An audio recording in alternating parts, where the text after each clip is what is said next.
अंतर्राष्ट्रीय महिला दिवस की आप सभी को हार्दिक शुभकामनाएं। ये एक ऐसा दिन है जहां पर हम देश ही नहीं विदेश की महिलाओं के योगदान उपलब्धियों को खूब मिलकर सेलिब्रेट करते हैं। अंतर्राष्ट्रीय महिला दिवस की आप सभी को बहुत शुभकामनाएं। आपको पता है हर साल यहाँ पर एक नया थीम और एक कलर होता है विमेंस डे को लेके।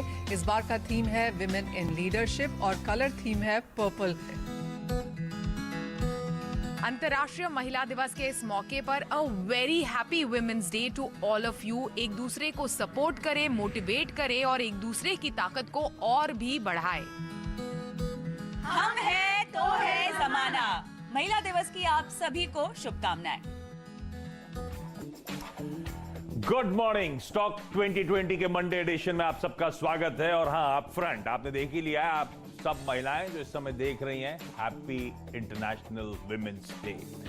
हाँ, जहां तक बाजार की बात है, जिस पिच पे आज का मुकाबला होना है, क्विकली वो आप लोगों की स्क्रीन पर आएगी। और हम पिछले 2 दिनों में थर्सडे और फ्राइडे को काफी पेन भारतीय बाजारों में आता हुआ देख चुके हैं, क्योंकि ग्लोबल मार्केट्स उसी तरह से कमजोर नजर आए थे और उसी के चलते अक्रॉस एशिया और इंक्लूडिंग हमारे मार्केट्स में दबाव था। इनफैक्ट फ्राइडे को तो एफआईआईज डीआईज दोनों की बिकवाली का आंकड़ा कैश मार्केट में देखने को मिला, लेकिन उसके बाद तस्वीर बदली है। अमेरिकन मार्केट्स में तेजी थी फ्राइडे को, इनफैक्ट घूमते हुए नजर आए थे वो बाजार, और फाइनली 1 से 2% की मजबूती। और आज सुबह भी डाउ फ्यूचर्स इंडिकेट कर रहे हैं कि ऑलमोस्ट 100 पॉइंट के आसपास के उछाल के साथ शायद अमेरिका में कामकाज की शुरुआत हो। तो पिच बदल गई है एकदम से, और अमेरिका में इसीलिए तेजी हो रही है क्योंकि वहां पे वो $1900 बिलियन वाला पैकेज अप्रूव हो गया है, जिसकी डिटेल्स आपको नीरज जी शेयर करेंगे। लेकिन अक्रॉस एशिया बाइंग और एसजीएक्स निफ्टी दिखा रहा है कि हम मजबूती के साथ शुरुआत करते हुए नजर आएंगे, लेकिन अभी भी कुछ वरी पॉइंट्स हैं, जिसमें सबसे इंपॉर्टेंट बॉन्ड यील्ड्स में उछाल। ऑलमोस्ट कल शाम तक तो 1.6 के लेवल्स पे जाके खड़ी हुई थी और अभी भी उन्हीं लेवल्स के आसपास आपको ट्रेड करती हुई नजर आएगी। थोड़ा सा कॉशियस अंडरटोन जरूर रखिएगा। नीरज जी, ये मूड तो सुधरा है थोड़ा सा? डेफिनेटली मूड कई दिनों की वो कमजोरी थी, उसके बाद सुधरता हुआ दिखा है। लेकिन जिस वजह से जो दिक्कत हुई थी, वही दिक्कत आगे फिर आपको आती दिखेगी। $1.9 ट्रिलियन का पैकेज, $1 ट्रिलियन पहले का बाकी है और बहुत सारा पैसा आएगा। बहुत स्ट्रॉन्ग जॉब डेटा आया है, चाइना में बड़ी अच्छी ग्रोथ देखने को मिली है। तो ये सब इन्फ्लेशन को बढ़ाते हुए आपको आगे दिखेंगे। तो वही बॉन्ड यील्ड, वही इन्फ्लेशन की कहानी कुछ दिन में आपको फिर से पलटती हुई दिखेगी। तो चूँकि पैसे का फ्लो है, इसलिए मार्केट वहाँ बहुत तेज़ी से पलटता हुआ दिखा है। इस बीच क्रूड में भी तेज़ी बनी है, $71 के आसपास ट्रेड करता हुआ दिख रहा था। हमें लग रहा था धीरे धीरे जाएगा, लेकिन बहुत तेज़ी से गया। उसमें एक हैती वाला जो अटैक, वो उसका बहुत $1 का इम्पैक्ट खाली 69 तो वो फ्राइडे शाम को ही हो गया था। अब सवाल ये है कि जिस वजह से दिक्कत हुई थी, क्या वही वजह फिर सामने खड़ी होंगी और मार्केट इसको आगे लेके जाएगा, सस्टेन करेगा? ये एक पहेली है जो हमको भी नहीं पता है, आगे जाते हुए अनफोल्ड होगी। तो आज का बाजार डेफिनेटली एक अच्छी ओपनिंग देगा, लेकिन दिन के दौरान ये सस्टेन करेगा, बढ़ेगा, या फिर से हम बैक टू स्क्वायर जीरो में आ जाएंगे, वो देखने वाली बात होगी। तो इसलिए रोज़ की तरफ फिर से बहुत ध्यान से आपको ट्रेडिंग करनी है, क्योंकि मार्केट इस समय ओवर हीटेड है, इसमें कोई शक नहीं है। आप डॉलर देखिए 91 से ऊपर चलेगा डॉलर इंडेक्स, तो हो सकता है गेम पलट जाए। लेकिन हालांकि हमने टीम में 10 के 10 बाई रखे हैं। नहीं, ठीक है, वो तो मूड थोड़ा सा सुधरा है, बट नॉट नेसेसरली कि ये कैरी फॉरवर्ड ट्रेड हो। आज ही मुनाफा बांधिएगा। 10 के 10 बल्लेबाज मेरे पास भी हैं। 92। और एक एग्जाम्पल देखिए, 1.25% एसजीएक्स निफ्टी के उछाल से अब वो 1% से कम का उछाल है। तो हर टिक के साथ थोड़ा ठंडा पड़ रहा है। यही सब जो कंसर्न हाईलाइट हुए, जो बेयरिश अंडरटोन की बात हुई, शायद उसी का इंपैक्ट है। लेकिन 10 के 10 बल्लेबाज और कुछ आज मोमेंटम पकड़ेंगे स्टॉक्स जो ऑफलेट दबाव में थे। तो 2 शुरुआती जो टिक्स आ रहे हैं वो आपकी स्क्रीन पर आएंगे। उसमें टाटा स्टील, इसको याद होगा आपको, पिछले हफ्ते के सेकेंड हाफ में मैंने कई बार क्या लगातार सेल के कॉल दिए थे, और ये लगातार स्टॉक वीकनेस के साथ ही वीकनेस परसिस्ट हो रही थी। सेल देने की वजह थी, एक तो ग्लोबल मूड बिगड़ा हुआ था, दूसरा हमारे ऋषि सुनाक साहब ने यूके में जो बजट पेश करा था, उससे और निगेटिव इंपैक्ट पड़ता टाटा स्टील जैसी यूरोपियन एक्सपोजर, यूके एक्सपोजर वाली कंपनीज पर। तो वो स्टार्टिंग जो सही रही थी, बिकवाली थर्सडे को भी थी, बिकवाली हावी हुई फ्राइडे को भी। हर बाउंस पे सेल ऑफ स्टॉक में नजर आया, लेकिन अब मूड बदल रहा है। और ध्यान रखिए, जो हम लोग बियरिश की बात कर रहे हैं, दबाव की बात कर रहे हैं, ये सिर्फ इक्विटी मार्केट्स के लिहाज से है।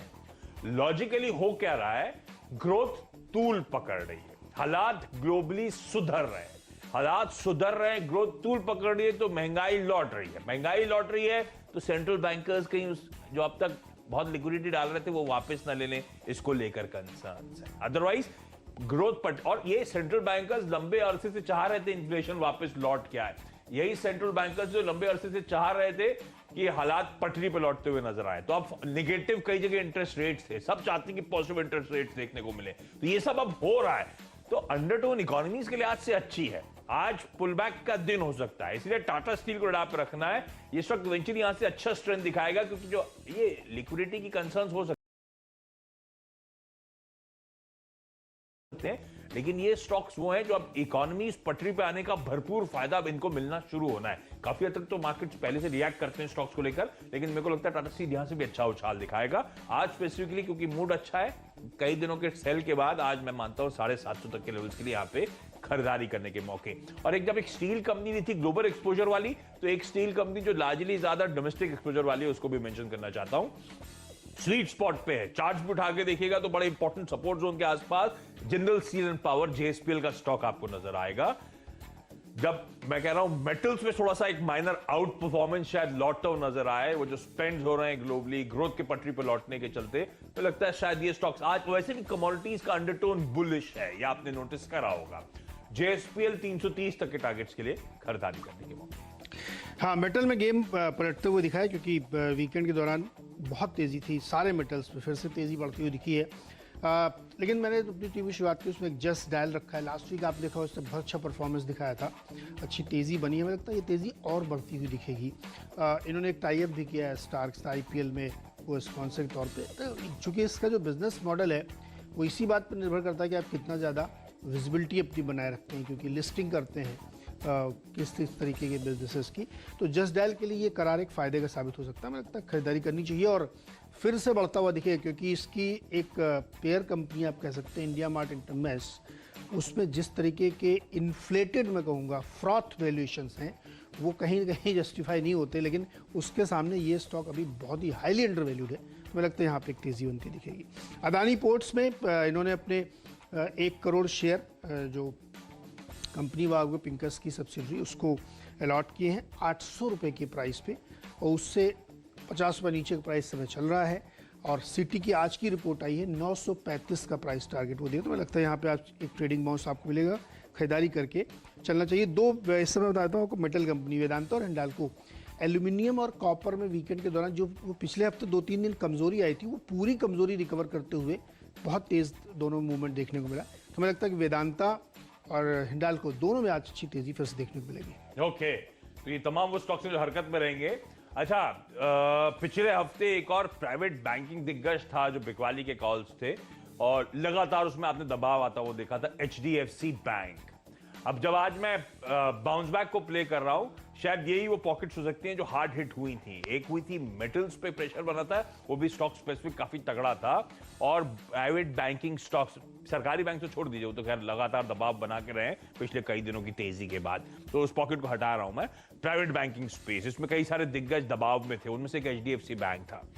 मुझे लगता है आज HDFC बैंक में शायद एक खरीदारी करने के मौके होंगे। अच्छा, आज गैप अप के साथ खुलने वाले हैं, तो आपकी खरीदारी इस बात की डिपेंडेंट होगी कि उसके बाद की कैंडल्स कैसे फॉर्म हो रही हैं, तो आपको उस पर पैनी नजर रखनी होगी। मेरे लिए कंफर्ट है कि फ्राइडे के पेन के बाद मैं स्टॉक को रिकमेंड कर रहा हूं, पर आप गैप अप के बाद जरा चार्ट्स को नजर पर रखिएगा, सारे स्टॉक जो मैं बाय कर रहा हूं, क्योंकि 1% के गैप अप के बाद मार्केट्स कैसा बिहेव करेगा एनीबडीज गेस, इसलिए हमें 9-15 के बाद उस मार्केट की स्क्रीन्स को क्लोजली वॉच आउट करना होगा। HDFC बैंक 1570 के टारगेट्स के लिए यहां पे अप्रोच करने के मौके, लॉन्ग टर्म वालों के लिए तो खैर अच्छी कहानी है, जब कंसोलिडेट करे लेना है, लेकिन हम ट्रेडिंग की बात कर रहे हैं, तो 1565, 1570। और दूसरा स्टॉक इसी कड़ी में इंडसइंड बैंक, ऑफलोड बड़ा पेन आया है, और हाई बीटा वाला ये काउंटर है। मेरे ख्याल से if I am not mistaken Friday को भी 4-4.5% की कमजोरी थी, तो अच्छी खासी प्रॉफिट टेकिंग इस स्टॉक ने लास्ट वीक के फैग एंड में आती हुई देखी है। शायद आज रिवर्सल का दिन जब मैं मान के चल रहा हूं, तो 1065 तक के लेवल्स यहां पे अप्रोच करिएगा, लेकिन हाँ, पॉइंट यही है कितना गैप अप हो रहा है, उसके बाद आपकी मार्जिन ऑफ सेफ्टी कहां है, उस पर नजर रखिएगा। इंडियन टोनर एक छोटी सी कंपनी है जो इंक बनाती है, जैसे जो आपके प्रिंटर में यूज़ होती है, जेट में यूज़ होती है। उसके लिए फ़ायदे की खबर ये है कि चाइना की तरफ से बहुत डंपिंग होती थी, तो उस पर एक प्रोविजनल ड्यूटी लगाई गई थी, और उसके बाद विकेट के दौरान ये फिर खबर आई कि उस ड्यूटी को 5 साल के लिए एक्सटेंड कर दिया गया है। तो नोटिस से आप मान लीजिए 1 दिन पहले की नोटिस है, वहाँ से 5 साल तक के लिए एक्सटेंड कर दिया गया। तो मुझे तो एक ही कंपनी ढूंढने से मिली जो इस सेगमेंट में पूरी तरीके से काम करती है। तो मुझे लगता है कि एक बहुत शानदार रैली बनेगी। जब पिछली बार प्रोविजनल लगी थी तो इस पर अपर फ्रीज हो गया था। मुझे लगता है कि आज भी वैसे मूवमेंट देखना चाहिए, क्योंकि अच्छा फ़ायदा इनको होगा और ये एक्सपोर्ट भी करते हैं, तो उससे भी इनको काफ़ी बेनिफिट मिलेगा। बारी डिपेंडेबल की? नहीं, मेरा एक बचा है। हाँ तो नहीं डिपेंड, अच्छा आपका एक बताइए। तो लार्सन एंड टूब्रो, ये वो स्टॉक है। अच्छा, मन था कि कोई रियल एस्टेट कंपनी उठाऊं, तो फिर मैंने सोचा रियल एस्टेट से ज्यादा अच्छा प्ले है कि एक कंसोर्शियम उठाया जाए, एक दिग्गज कंपनी पे बेट करा जाए, क्योंकि अंडरटोन थोड़ी सी, ये गैप अप के बाद भी सबके आप सुबह से सुन रहे हैं चैनल पर, अंडरटोन थोड़ी सी कॉशियस है। तो मेरा मन था कुछ रियल एस्टेट कंपनी महाराष्ट्र पे ली जाए, पर फिर उस पर नहीं गया मैं, क्योंकि आज महाराष्ट्र का बजट है और मैं पिछले कई दिनों से आपने नोटिस करा होगा इस पैंडेमिक के दौरान अगर किसी राज्य ने सबसे ज्यादा बेनिफिट पहुंचाए हैं in real estate infra space को, तो वो मेरे ख्याल से महाराष्ट्र ही है। तो बजट से पहले इंपॉर्टेंस बनता था, लेकिन वो अपनी जगह था। तो मैं लार्सन एंड टूब्रो पे अब बेट कर रहा हूँ, किसी रियल एस्टेट कंपनी को नहीं उतार रहा हूँ। वो दिन के दौरान कॉल लिए जाएंगे चैनल पे अगर ऐसा लगता है कुछ एक्शन उस पॉकेट में आ रहा है। Larsen and Toubro speed spot में है, इसको भी पिछले हफ्ते सेल दे चुका हूं और वो दबाव में रहे ये स्टॉक्स। लार्सन एंड टूब्रो मुझे लगता है आज थोड़ा सा आउट परफॉर्मेंस दिखाना चाहिए, तैयारी कर रहा है उस बात की। जिस लेवल्स पे अभी इस समय खड़ा हुआ है, तो 1500 का साइकोलॉजिकली इंपॉर्टेंट लेवल हो जाता है गाबा जी के लिहाज से, तो 1499 रुक रहा हूं टारगेट्स के लिहाज से। मुझे लगता है ये स्टॉक अच्छा आउट परफॉर्मेंस आज की ट्रेडिंग सेशन में देगा। तो लार्जली जो बाय कर रहे हैं हम लोग दिग्गजों में ही कंसंट्रेट कर रहे थे, इसीलिए क्योंकि ये स्टॉक्स थोड़ा सा ज्यादा कंफर्ट देते हैं ब्रॉडर मार्केट से। अब वक्त है डिपेंडेबल का। अच्छा, ये जितने बड़े बड़े स्टॉक राशि बता रहे हैं, सब में बहुत सी शॉर्ट कवरिंग आपको देखने को मिलेगी, क्योंकि पिछले 2-3 दिन गिरे थे। लेकिन जो छठवां डिपेंडेबल स्टॉक मैंने लिया है वो मैंने समर की थीम पे लिया है। अंबर एंटरप्राइजेस हमारा डिपेंडेबल स्टॉक है। वीकेंड के दौरान कई सारी रिपोर्ट्स मैंने पढ़ी कि अचानक से जो समर सीजन है वो एडवांस कह सकते हैं आप हो गया है, और बहुत गर्मी अक्रॉस द कंट्री इस समय देखने को मिल रही है। तो जो भी कूलिंग इक्विपमेंट बनाने वाली कंपनी है, अंबर एंटरप्राइजेस जैसे एसी के लिए काम करती हैं या और दूसरी कंपनीज हैं, उसमें बहुत अच्छा गेन देखने को मिल रहा है। ऑर्डर बुकिंग्स इन्फ्लेट करती हुई दिख रही है। इन्फ्लेट शब्द मैं इसलिए यूज़ कर रहा हूँ कि बहुत ज़्यादा बुकिंग्स हो रही हैं डीलर्स के यहाँ। अगर आप चेक करिए जाके, तो बहुत ज़्यादा एसी की, कूलर की, पंखे की बिक्री होती हुई आपको दिख रही है।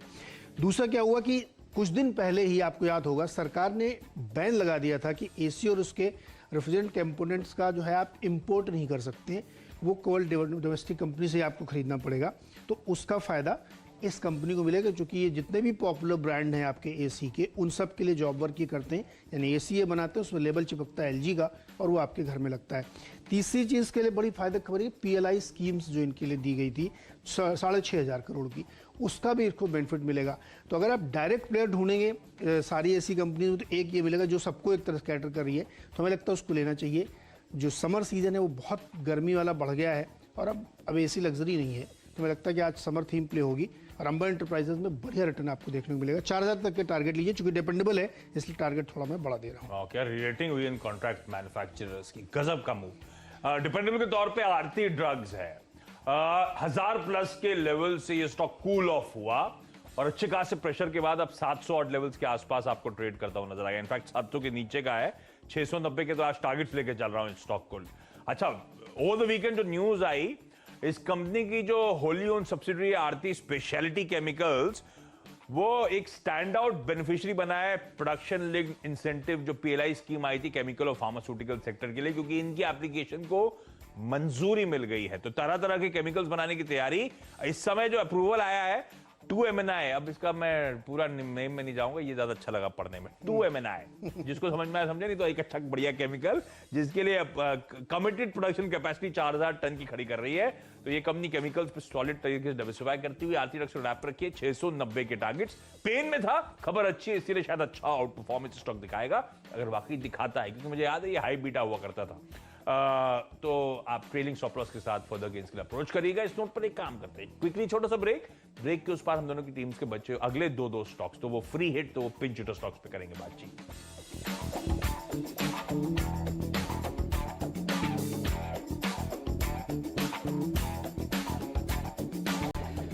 स्वागत है एक बार फिर से आपका, और free hit of pinch hitter में चूंकि समर थीम को आगे बढ़ा रहा हूं मैं, ओरिएंट इलेक्ट्रिक और सिम्फनी।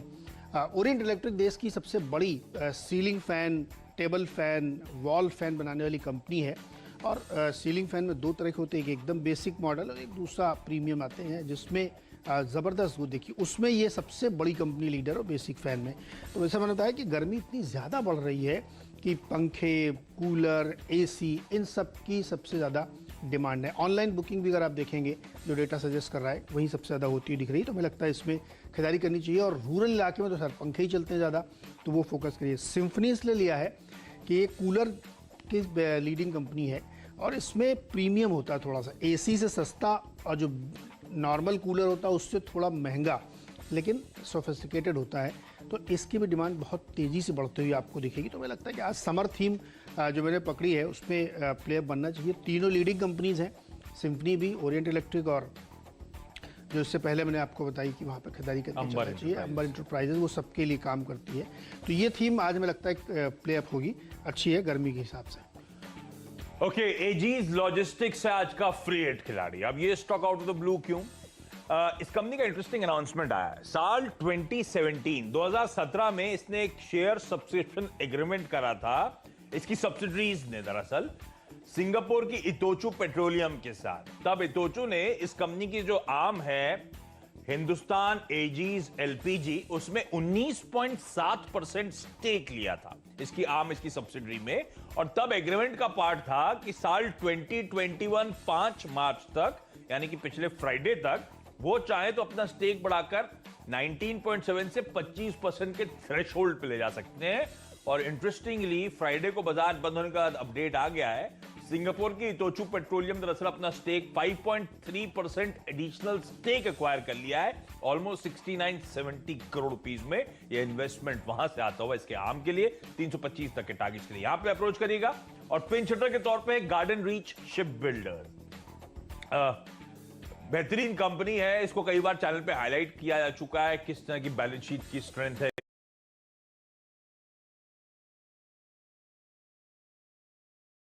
किस तरह के कैश इस कंपनी के पास है और किस तरह का बिजनेस मॉडल है, उस पे नहीं जाऊंगा। आज लेने का पेग है Nippon India asset management company, यानी कि म्यूचुअल फंड, वो एएमसी ने एडिशनल 2 लाख शेयर्स इस कंपनी के एक्वायर कर लिए हैं। और अब निपॉन एएमसी का जो कुल स्टेक है गार्डन रीच शिप बिल्डर्स में, वो 5% के इंपॉर्टेंट थ्रेशोल्ड को ब्रीच कर चुका है।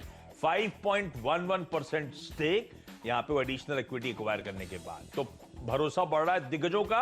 गार्डन रीच शिप बिल्डर्स को डाप रखिएगा। क्विकली छोटा सा ब्रेक के उस पार आखिरी के दो वो पावर प्ले वाले स्टॉक्स और फिर टीम के क्विक रैप अप भी।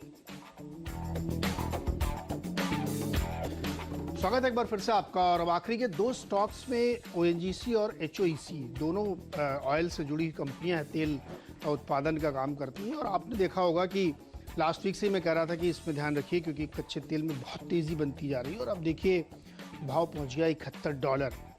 और ये इम्पैक्ट होना ही था, क्योंकि क्रूड में जब प्रोडक्शन नहीं बढ़ाने का फैसला किया गया तो एक दिक्कत ही बढ़ती हुई दिखी। तो $60 तक के तो प्रोविजंस या रियलाइजेशंस के अनुमान लगाए गए थे कि इतना रहेगा प्राइस तो क्या प्रॉफिट ये बनाएंगे। लेकिन $71 यानी $10 बढ़ना काफ़ी बड़ी बात होती है। और $69 तो फ्राइडे शाम को हो गया, तो उसके बाद वो हैती का हमला हुआ तो 71 हो गया।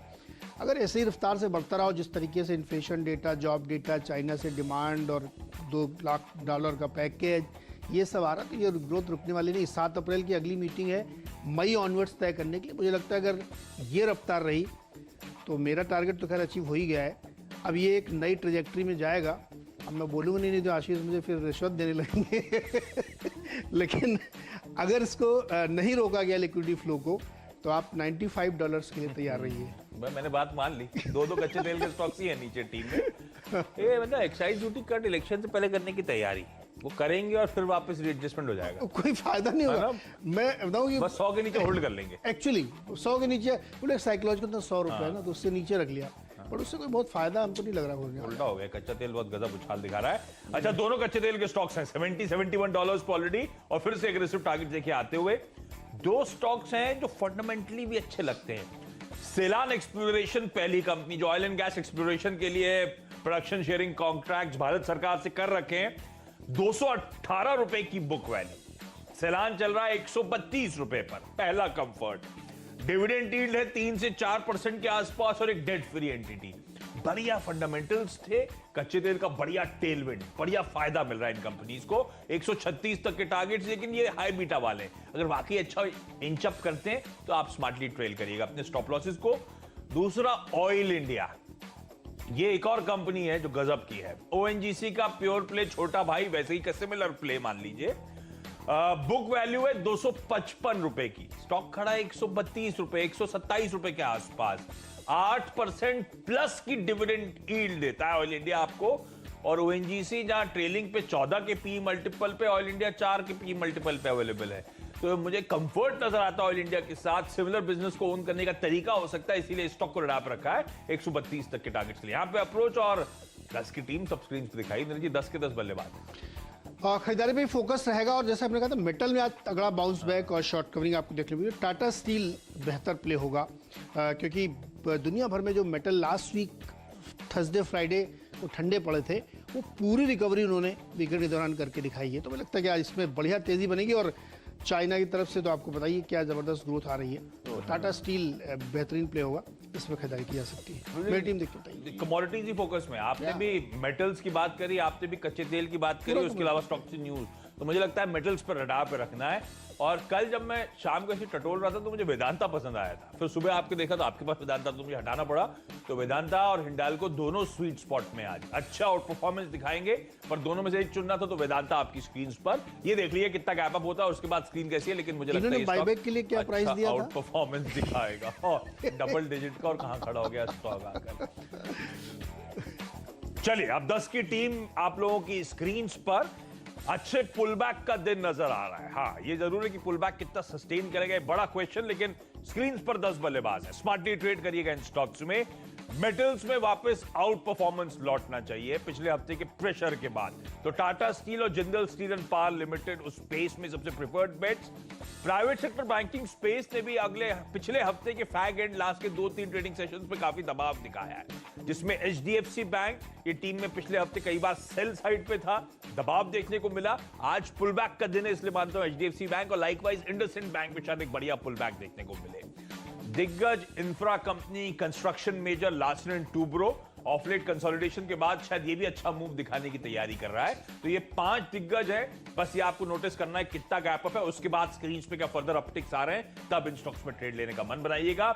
डिपेंडेबल के तौर पे आरती ड्रग्स, जहां पे इस कंपनी की जो होल्डी ओन सब्सिडरी आरती स्पेशलिटी केमिकल्स, पीएलआई स्कीम के अंतर्गत इनको एक केमिकल बनाने की मंजूरी मिली, अच्छी खबर है, फायदा मिल रहा है उस टीम का। फ्री हिट के तौर पे आप लोग की स्क्रीन पर आएगा एजीज लॉजिस्टिक्स, जहां पे सिंगापुर की एक कंपनी ने इनके आर्म में 2017 में स्टेक एक्वायर करा था 19.7%। तब ये डील का पार्ट था कि 2021 के 5 मार्च तक चाहे तो 25% स्टेक बढ़ा सकते हैं। 70 करोड़ रुपए का इन्फ्यूजन आ चुका है, फंड आ चुके हैं, उन्होंने स्टेक बढ़ा दिया इसके आम में 25%, अच्छी खबर। गार्डन रीच बेहतरीन कंपनी है, बहुत सॉलिड बैलेंस शीट है, सरकारी कंपनी है। और निप्पॉन इंडिया म्यूचुअल फंड ने एडिशनल 2 लाख शेयर्स एक्वायर कर लिए हैं।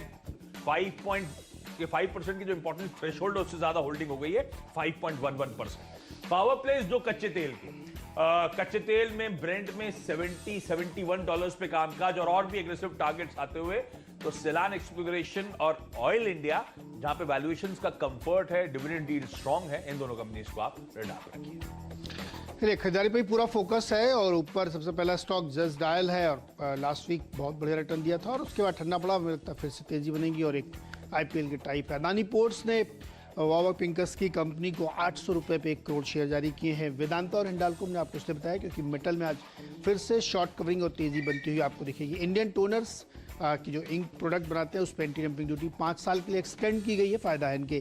गर्मी की थीम पे अंबा एंटरप्राइजेज, ओरिएंट इलेक्ट्रिक और सिम्फनी, देखिए गर्मी बहुत तेज़ी से बढ़ी है और सरकार ने जो एंटी डंपिंग ड्यूटी लगा रखी है एसी और रेफ्रिजरेंट्स पे, उसका सीधा फायदा इन कंपनियों को मिलेगा और डिमांड ज़बरदस्त एकदम रॉकिंग है। तो हमें लगता है कि इन तीनों स्टॉक्स पर नजर रखिएगा। पंखा, कूलर और एसी तीनों की बिक्री ज़बरदस्त होती हुई दिख रही है। कच्चे तेल में तेजी का फायदा ओएनजीसी और एचओईसी को मिलेगा, $71 पे पहुंच गया है। और जो परिस्थितियां दुनिया में बनती हुई दिख रही है उससे लगता है कि ये ग्रोथ अभी रुकने वाली नहीं है, तो इनको और ज़्यादा फायदा होगा।